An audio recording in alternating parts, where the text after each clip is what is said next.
اسی وجہ سے مری میں بیٹھے لوگ پریشان ہیں۔ بے خودی بے سبب تو نہیں غالب، کچھ تو ہے جس کی پردہ داری ہے۔ 3 ماہ سلمان اکرم کو روکا گیا، علیمہ خان کو روکا، جیسا ہی بولا، لیکن عمران خان پہلے سے توانا، پہلے سے زیادہ زور آور طریقے سے انہوں نے بولنگ کرائی، جس سے حکمران کا کوئی بیٹسمین سامنا کرنے کی پوزیشن میں رہا۔ اور ٹاک شو میں مجھے دیوے دی طرح کچھ لوگ بیٹھے نظر آ رہے تھے، لیکن ان کے نام نہیں لوں گا، قابل احترام ہے۔ ناظرین، اس حوالے سے سینئر صحافی متی اللہ جان کا کہنا ہے کہ علیمہ خان کو عمران خان سے پرسکون ماحول میں ملاقات کروا دی گئی ہے۔ اس کی وجہ یہ بھی ہے کہ یورپی یونین کی جی ایس پی پلس اسٹیٹس کے حوالے سے ریویو مشن کے ایک آفیشل نے بیان دیا ہے کہ پاکستان میں انسانی حقوق کا ریکارڈ اتنا حوصلہ افزا نہیں ہے۔ ڈان اخبار میں یہ خبر چھپی ہوئی ہے کہ کسی نہ کسی سطح پر اس بات کا احساس موجود ہے کہ بین الاقوامی سطح پر غلط تاثر جا رہا ہے۔ پاکستان میں انسانی حقوق کا کیا جواز؟ جس کو چاہو نوکری سے نکلوا دو، جس کو چاہو گرفتار کر لو، جس کو چاہو جھوٹے مقدمے درج کر لو، جس کی چاہو چادر چارداری کا تقدس پامال کر دو، جس کو چاہو سرے بازار رسوا کر دو، جس کو چاہو، چاہے جج ہو، چاہے صحافی ہو، چاہے سیاستدان ہو، سزاؤں کے انبار ہے۔ انسانی حقوق اور پاکستان تاثر غلط کیا؟ انسانی حقوق کی حقیقت ہے ہی کچھ نہیں۔ پاکستان میں سچ بولنا جرم اور جرم بولنے پر انعام اور اعزازات نوازے جاتے ہیں، اور رقم حرام کے موجے بھی خوب ہے۔ جو کھاتا ہے پیسہ، کوئی بھی کھاتا ہے، حرام کھانے والا کبھی بھی سچ نہیں بول سکتا۔ اندر ہوئے سچ تے کوٹھے چڑھ کے ناچ، لیکن حکمرانوں کو سچ سے چڑ ہے۔ اسی لیے دوسری جانب عمران کے حکم پر پاکستان تحریک پی ٹی آئی کے رہنماؤں نے اسمبلی کی قائمہ کمیٹیوں سے استعفیٰ دینا شروع کر دیا ہے، اور یہ شروعات تحریک انصاف خیبر پختونخوا علی امین گنڈا پور جن کے لیے رکاوٹ رہے جنید اکبر خان نے کی، اور پبلک کمیٹی سے استعفیٰ دے دیا ہے۔ دوسری جانب ناظرین یاد رکھیں کہ اس کے علاوہ اور بھی کئی استعفے آ رہے ہیں۔ ماضی میں ایک کونسلر بننے کے لیے لوگ ضمیر بیچتے ہیں، پیسے لگاتے ہیں، ایم این اے بننے کے لیے کروڑوں روپے لگاتے ہیں، 10 کروڑ روپے، پھر آر او کو بھی مبینہ طور پر پیسے دیے جاتے ہیں، اور لوگ بھی جاتے ہیں۔ یہ پہلی پی ٹی آئی حکومت ہے جس نے پنجاب کی اپنی حکومت کی اسمبلی تحلیل کر دی کہ 90 دن میں الیکشن ہوں گے، کیونکہ آئین اور قانون یہی کہتا تھا۔ لیکن آئین نہ ماننے والوں نے 1.5 سال نگران حکومت میں لوٹ مار بھی مبینہ طور پر جاری رکھی، اور الیکشن بھی نہیں کرائے، اور سپریم کورٹ کا حکم بھی نہیں مانا۔ خیر، کچھ لوگ سیٹوں کی خاطر ضمیر بیچ دیتے ہیں، اور کچھ لوگ اصولوں کی خاطر جیلوں کو چوم لیتے ہیں، قید و بند کی صحبت کی اور مختلف صحبتیں اور سختیاں برداشت کرتے ہیں۔ اللہ تعالیٰ نے جس شخص سے کام لینا ہو لے لیتا ہے۔ اللہ تعالیٰ سب کو رزق حلال کی توفیق دے، اور حرام کھانے والوں کا منہ کالا کرے، اور جھوٹ بولنے والوں کو بھی یہی انعام ہو۔ دوسری جانب مری کے علاقے جھانگا گلی میں مسلم لیگ نون، جس کے صدر غالباً نواز شریف ہیں، جو لاہور اور مبینہ طور پر منصیرہ کی سیٹوں پہ ہار گئے تھے، ان کی اعلیٰ قیادت نے غیر معمولی ملاقات کی۔ مری اونچا ہے کیونکہ سیالکوٹ، نارووال، شکرگڑھ، قصور اور پنجاب بھر میں سیلاب کی ہے۔ یقینی بات ہے سیلاب کی فکر ان کو کھا رہی ہوگی۔ نون لیگ کے قائد نواز شریف، وزیر اعظم شہباز شریف اور محترمہ وزیر اعلیٰ پنجاب مریم نواز شریف نے سیاسی اور وہاں آئینی امور سمیت سیلابی تباہ کاریوں پر بھی تبادلہ خیال کیا، لیکن وہاں پر اور بہت کچھ ڈسکس ہوا۔ نومبر ڈسکس ہوا۔ کچھ لوگوں نے یہ گلے کیا، مینو کیوں نہیں بنایا، جے بھی سیٹاں نال تسی بن سکتے ہو تو میں کیوں نہیں بن سکتا۔ خیر، یہ تو زیادتی ہے، دھاندلی تو دھاندلی ہوتی ہے۔ خیر، ناظرین دیکھنا یہ ہے کہ مری میں ہونے والی ملاقاتوں کا پاکستان کی سیاست پر کیا اثر ہوگا، کیونکہ یہ ملاقاتیں اہم بھی ہے اور غیر اہم بھی ہے۔ اہم اس لیے ہے کہ مری سے ایک چند روز قبل دوست نے مجھے فون کیا، نہایت قابل تعظیم۔ انہوں نے کہا بھائی جی اللہ دا واسطہ جی تسی ایسے کیوں نہیں کرتے، اپنے لاہور کے وی آئی پی شخصیات کو ہر دوسرے دن آپ ہر جمعے کو مری بھیج دیتے ہیں، 3-4 دن ٹریفک بلاک رہتی ہے، تو آپ انہیں لاہور میں کیوں نہیں رکھتے؟ میں کہا بھائی جان میں تو آج کل خود بڑا زیر تاب ہوں، وہ چاہیں تو لاہور میں مری بنا لیں، تو مری میں چاہیں لاہور بنا لیں، تو اگر وہ آتے ہیں آدھا پونا گھنٹہ ٹریفک بلاک رہتی ہے تو آپ کا کیا پھر آگے؟ یہ ملک VIP کلچروں کے لیے 25 کروڑ تو کیڑے مکوڑے ہیں۔ ناظرین، خواجہ آصف صاحب نہایت قابل احترام، لیکن صحیح کہتے ہیں کہ جھوٹ کی کوئی حد نہیں ہوتی۔ اللہ تعالیٰ نے اسی لیے کہا جھوٹ مت بولو۔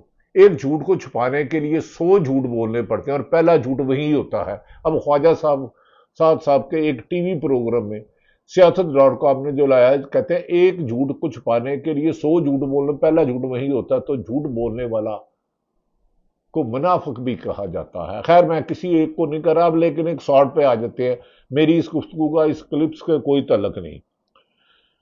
اینکر نے سوال کیا کہ آپ کو لگتا ہے کہ عمران خان کو مائنس ہو جائیں گے تو جیل میں موجود وہ رہ کر، اینکر نے سوال کیا کہ جیل میں رہ کر وہ پلس ہو رہے ہیں اینکر صاحبہ، جس پر خواجہ آصف نے جواب دیا ہماری اور بالخصوص فوج کی۔ فوج تو سارے پاکستان کی، آپ کی کہاں سے ہوئی؟ آپ نے فوج کے بارے میں جو الفاظ استعمال کیے ہیں اس کے ویڈیو بیان خواجہ صاحب سب موجود ہیں، خواجہ آصف صاحب ایک موجود ہیں۔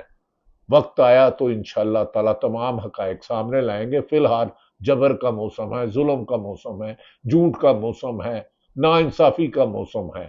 بہرحال خواجہ آصف نے کہا ہماری اور پاکستان بالخصوص فوج کی جو 1 سال کی اچیومنٹ ہیں، اس کی وجہ سے PTI کا ریوائول بحالی کے چانسز مدم ہوئے ہیں، اور اگر ہم پرفارم کرتے ہیں تو یہ چانسز بالکل ختم ہو جائیں گے۔ دیکھ تو سن تو صحیح جہاں میں تیرا افسانہ کیا کہتی ہے تجھ کو خلق خدا غیبہ نہ کرا۔ آج صرف نیوٹرل الیکشن کرا لیں جن میں آپ نے سزائیں دی ہیں، لیکن خیر یہ تو خواجہ صاحب کا حق ہے۔ خواجہ صاحب تو یہ بھی گجرانوالہ میں کہتے تھے 71 کی جنگ کون ہارا، اسمبلی میں مختلف فورم پہ 65 کی کون ہارا، اور گجرانوالہ میں جو تقریریں تھیں میرے اداروں کے بارے میں وہ ریکارڈ کا حصہ ہے، وہ ختم نہیں ہوئی۔ آرمی چیف کو جنرل مرحوم مشرف کو کون گرفتار کرنے، کس نے پولیس بھیجی تھی؟ وہ اس وقت آرمی چیف تھے، وہ خالی پرویز مشرف نہیں تھے مرحوم۔ لیکن خیر یہ تو کہتے ہیں ہم سیالکوٹ سے لے گئے ہیں، نتائج فارم 47 کہتے ہیں ریحانہ ڈار جیتی ہے۔ دوسری طرف حسین ندیم صاحب فرماتے ہیں کہ موت کی کوٹری میں بھی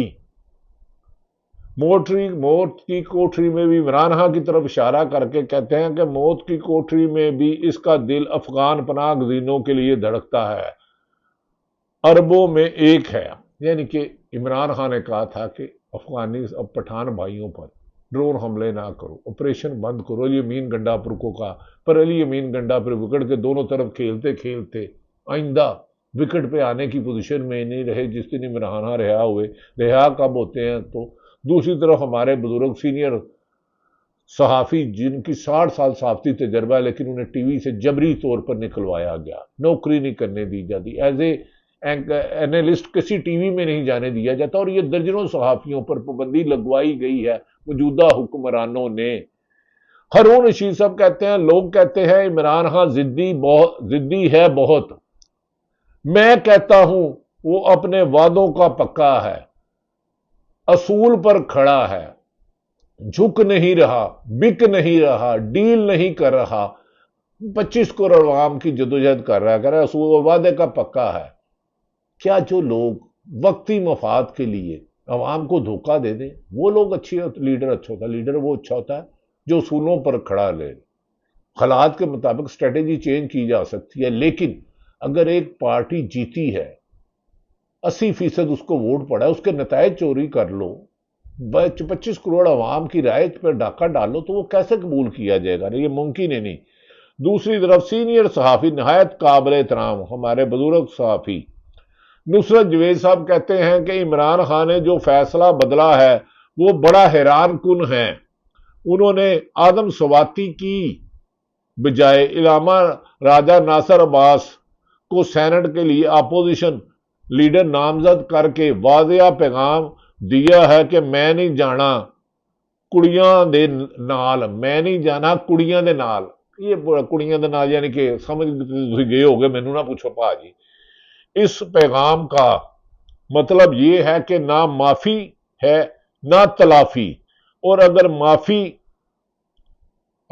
معافی نہیں تو تلافی کی بات بھی نہیں ہوگی، بلکہ میں نے سسٹم سے پھر نکل جانا ہے۔ نصرت جوید یعنی کہ عمران خان کی طرف اشارہ کر رہے ہیں کہ معافی تلافی نہیں، وہ قائمہ کمیٹی سے دیں گے، ہو سکتا ہے اسمبلی سے بھی نکل جائیں، کیونکہ دنیا بھر میں انسانی حقوق کی خلاف ورزیوں پر پاکستان پہ سخت تنقید کی جا رہی ہے۔ دوسری طرف سیاست.com نے کلپ لگایا ہے، حکومت پنجاب اس کی تردید کر سکتی ہے، ان کا حق ہے۔ اسی لیے میں کہتا ہوں سچ میں بڑی طاقت ہے۔ پنجاب حکومت کی غیر سنجیدگی، سیاست.com پہ ایک کلپ لگا ہے، پنجاب حکومت کی غیر سنجیدگی محترمہ مریم نواز صاحبہ کی محرم الحرام کے حوالے سے کی گئی میٹنگ کی ویڈیو کو سیلاب کے حوالے سے 4 گھنٹے کے طویل میٹنگ کی فوٹیج بنا کر آفیشیل اکاؤنٹ سے شیئر کر دیا۔ سوشل میڈیا نے صارفین نے مریم سرکار کی غلط بیانی پکڑ لی۔ ناظرین، میں اس بات کو نہیں کہتا یہ تو حکومت جواب دے گی کہ انہوں نے یہ غلط بیانی کی کہ نہیں، لیکن یاد رکھ لیں، ابھی میں نے کہا تھا ایک جھوٹ کو چھپانے کے لیے 100 جھوٹ بولنا ہوتا ہے، اور جھوٹ پہلے ہی ہوتا ہے۔ تو سچ کی بڑی طاقت ہے، نہ جانے کیوں کسی کو یہ سمجھ نہیں آتی۔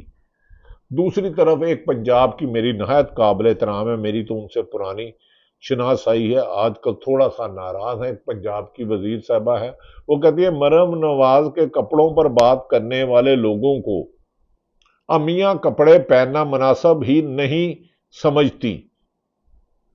میں ان کا نام نہیں لوں گا کہ پریس کانفرنس میں کے بارے میں خواتین کے بارے میں یہ نہایت نامناسب ہے۔ مائیں بہنیں بیٹیاں کسی بھی سیاسی جماعت سے ہوں سب قابل احترام ہوتی ہیں، اختلاف رائے کریں، ہر ایک پر تنقید کریں، لیکن مائیں کپڑے پہننا یہ شاید نامناسب ہے، لیکن بہرحال میں اس بحث میں نہیں جاؤں گا۔ کچھ لوگوں کے لیے سب کچھ جائز ہے اور کچھ لوگوں کا جائز بھی ہے۔ کہندے نے اس ملک چ ماڑے دی 100 بھی ستی تے ڈڈ دی 37 بھی 100۔ خیر یہ تو ہوتا رہتا ہے۔ جس پر رضی طاہر نے کہا ہے، پنجاب کی وزیر صاحبہ کا، میں جان بوجھ کے ان کا نام نہیں لے رہا، میرے لیے قابل احترام ہے، اس سے زیادہ اور کیا کہا جا سکتا ہے کہ آپ کی تربیت اخلاقیات اور سیاسیات کی معراج آپ کا کل اثاثہ ہے۔ میرے لیے تمام لوگ قابل احترام ہیں، میں تنقید کرتا ہوں لیکن احترام کے دائرے میں۔ دوسری طرف ڈان ٹی وی کی نادیہ جمیل قابل احترام اینکر ہیں، مجھے بہت سارا پہلے جب پابندی نہیں تھی تو ان کے پروگراموں میں جانے ملا، اب تو پابندی ہی پابندی ہیں، جہاں دیکھیں جکڑا ہی ہوا ہے، لیکن خیر اللہ تعالیٰ کرم کرے گا۔ نادیہ جمیل صاحبہ کہتی ہے، اس سے زیادہ کہنے کو اب رہ کیا گیا تھا، وزیر صاحبہ کا نام لیا، تنقید کا جواب دینا آپ کا حق ہے، لیکن ماؤں کے لیے ایسے جملے انتہائی نامناسب ہیں، بہتر ہے کہ معذرت کی جائے، لیکن معذرت کرنے کے لیے بہت بڑا دل چاہیے، غلطیاں ہوتی ہیں، لیکن ماؤں کو کپڑے نہ پہننے والے الفاظ تکلیف دہ ہے، لیکن اللہ تعالیٰ سب کی عزت سلامت رکھے۔ مزمل اسلم جو پاکستان طریقے انصاف کے ہیں، انہوں نے کہا اگر ایسے الفاظ کسی طریقے انصاف کے مرد چھوڑے عورت نے بھی بولے ہوتے تو میڈیا کا کیا رد عمل ہوتا؟ ہاں، ہمارا کردار کوئی قابل تعریف نہیں ہے، شاید لالچ کہہ لو، پابندیاں کہہ لو، جبر کہہ لو، ظلم کہہ لو، ہم آپ تک سچ نہیں پہنچا پاتے، اس بات میں مجھے تو کوئی تکلیف نہیں ہے۔ اینڈ پہ اے بی سی نے عمران خان ڈیالہ جیل قیدی 804 کا ایک کلپ لگایا، اللہ کے بعد اگر کوئی اس ملک کا اصل وارث ہے تو وہ پاکستانی عوام ہے، ہم نے قوم بن کر اس مشکل وقت سے نکلنا ہے۔ عمران خان کا کہنا ہے، اب دیکھتے ہیں کہ یہ مشکل وقت کب گزرے گا۔ حکومتیں آتی جاتی رہتی ہیں، الفاظ کا استعمال اخلاقیات کے دائرے میں رہنا چاہیے۔ سلمان اکرم راجہ حامد میر کے پروگرام میں کیا کہتے ہیں یہ آپ خود ہی سنیں۔ آپ کی اتنے عرصے کے بعد عمران خان صاحب سے جیل میں ملاقات ہوئی، تو اس ملاقات میں آپ کے خیال میں سب سے اہم بات انہوں نے کیا آپ سے کہی، سب سے اہم ان کا پیغام کیا تھا آپ کے خیال میں؟ دیکھیں، خان صاحب نے جو میری نظر میں سب سے اہم بات کی